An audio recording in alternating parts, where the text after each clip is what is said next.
अच्छे या बुरे कर्म फल कैसे मिलते हैं। ऐसे बहुत से लोग हैं जिन्हें अच्छे कर्मों के बदले अच्छा फल मिलने और बुरे कर्मों के बदले बुरा फल मिलने वाली बात पर संदेह है। आप में से तमाम लोगों ने कभी अच्छे काम किए होंगे, फिर भी आपको उसके बदले में बुराई मिली होगी। आपके आसपास तमाम वे उदाहरण भी होंगे जिनमें आपके जानने वाले ने कोई गलत काम किया पर उसकी ज़िंदगी में अच्छा ही अच्छा होता चला गया। ऐसे उदाहरण हमें यह मानने को मजबूर करते हैं कि इस बात की गारंटी नहीं है कि पाप करने का अंजाम बुरा होगा और पुण्य करने के बदले में भला होगा। नमस्कार दोस्तों, मेरा नाम अतुल श्रीवास्तव है। मैं लाइफ कोच और मोटिवेशनल स्पीकर हूँ। आज के वीडियो में हम एक बहुत अच्छे उदाहरण के माध्यम से जानेंगे कि अच्छे कर्मों के बाद भी बुरे फल और बुरे कर्मों के बाद भी अच्छे फल कैसे मिलते हैं, और साथ ही यह भी जानेंगे कि कब अच्छे कर्मों के अच्छे फल और बुरे कर्मों के बुरे फल मिलना शुरू होते हैं। यह जानकारी हम सभी के जीवन जीने के तरीके को 360 डिग्री बदल सकती है, इसलिए आप सभी वीडियो में अंत तक जरूर बने रहिए। दोस्तों, हमारा जीवन YouTube की तरह है। अरे गलत नहीं समझिए, मैं वीडियो शेयरिंग कंपनी YouTube जिसमें आप मेरा वीडियो देख रहे हैं उसकी बात नहीं कर रहा हूँ। मैं कहना चाहता हूँ कि हमारा जीवन एक यू आकार की नली ट्यूब की तरह है, जिसका डायग्राम मैंने इस वाइट बोर्ड पर बनाया हुआ है, आप उसको देख सकते हैं। हमारे जन्म लेते समय इस ट्यूब का आधा हिस्सा अच्छे कर्मफलों से, जिसको मैंने ब्लू कलर के एरो से शो किया है, और आधा हिस्सा बुरे कर्मफलों से, जिसको मैंने रेड कलर के एरो से शो किया हुआ है, उससे भरा होता है। क्योंकि अच्छे और बुरे कर्म फल यानी कि संचित कर्म फल हमारे साथ अगले जन्म में कैरी फॉरवर्ड हो जाते हैं। अब होता ये है कि जब आप कोई अच्छा काम करते हैं तो इस यूट्यूब के आधे हिस्से में अच्छाई भरे होने वाले छोर से इसके भीतर अच्छाई जाती है। जाहिर है, जब उसमें थोड़ी अच्छाई अंदर जाती है तो दूसरी तरफ से उतनी ही बुराई बाहर निकलती है, क्योंकि ये ट्यूब पूरी तरह से भरा हुआ है। तब आप सोचते हैं, हे भगवान, हमने तो भला किया लेकिन हमारे साथ बुरा क्यों हो गया। अब मान लीजिए आपने किसी का बुरा कर दिया, आपके ट्यूब के दूसरे छोर से उसमें बुराई घुसी और दूसरी ओर से लबालब भरी अच्छाई में से थोड़ी सी अच्छाई बाहर निकल गई। आपको लगा मैंने तो पाप या गलत काम किया था लेकिन मेरा भला हुआ, यानी ईश्वर या भगवान नहीं है। फिर आप लगातार बुरा करते जाते हैं और अधिक बुराई उस ट्यूब के अंदर जाती रहती है और अच्छाई बाहर आती रहती है। आप रिश्वत लेते हैं, चोरी करते हैं, सारे बुरे काम करते हैं और आपका जीवन लगातार रोशनी से चमकता रहता है। एक दिन सारी अच्छाई उस ट्यूब से निकल जाती है।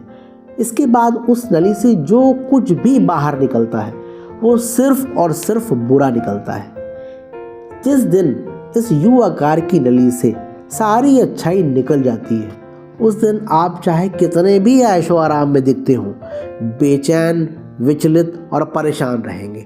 अपने बड़े बुजुर्ग इसी को तो कहते थे कि पाप का घड़ा भर गया है, यानी इस ट्यूब में पाप कर्म भर गए हैं। लेकिन इसका उल्टा भी उतना ही सच है। आप लगातार अच्छे कर्म करते रहते हैं और दूसरी ओर से बुरे फल या परिणाम आते रहते हैं। आपकी ट्यूब में अच्छे कर्मों के ढेरों पुण्य समाते गए और दूसरी छोर से सारे पाप निकल गए। जिस दिन सारे पाप निकल गए, आपके ट्यूब के पास निकालने को सिर्फ अच्छा ही अच्छा रह गया। श्रीमद् भगवद गीता में भी कहा गया है, कर्म करने की बात कही गई है। यह आप पर निर्भर करता है कि आप कितने दिनों तक अपने दुख को सहते हुए पुण्य के खाते को बढ़ाना चाहते हैं, और यह भी आप पर निर्भर करता है कि कितने दिनों तक पाप करते हुए अपने पुण्य के बैलेंस को खत्म करके दुख को बार बार भोगना चाहते हैं। हम जो भी कर्म करते हैं उसका असर अवश्य होता है। कुछ कर्मों का फल तुरंत मिलता है, कुछ का देर से और कुछ का अगले जन्म में। अब आप कहेंगे कि कुछ का कर्मों का फल देर से और कुछ का अगले जन्म में मिलता है, यह बात तो समझ में आती है। इन कर्मों का फल तुरंत कैसे मिलता है, तो इस बात को मैं आपको एक उदाहरण देकर समझाऊंगा।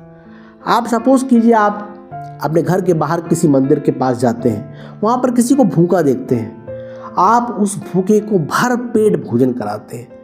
वह भूखा अच्छे से भोजन करता है, प्रेम से भोजन करता है, और भोजन करने के बाद वो संतुष्ट निगाहों से आपकी तरफ हाथ जोड़कर आपको धन्यवाद देता है। आपको कैसा लगेगा? शायद आपको बहुत अच्छा लगेगा, आपको एक आत्मिक सुख प्राप्त होगा।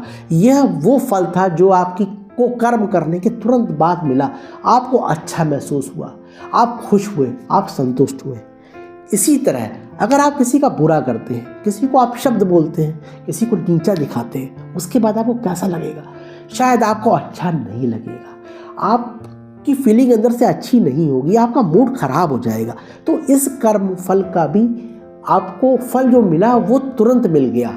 आप देख सकते हैं कि दोनों कर्म, कुछ कर्म ऐसे होते हैं जिनका फल तुरंत मिल जाता है, तो ये दो श्रेणी के फल जो आपको तुरंत मिल गए। इसलिए हमें सत्कर्म करने चाहिए और जीवन को सद्गुणों से भरना चाहिए ताकि हमारा भविष्य सुखद और उज्जवल बने।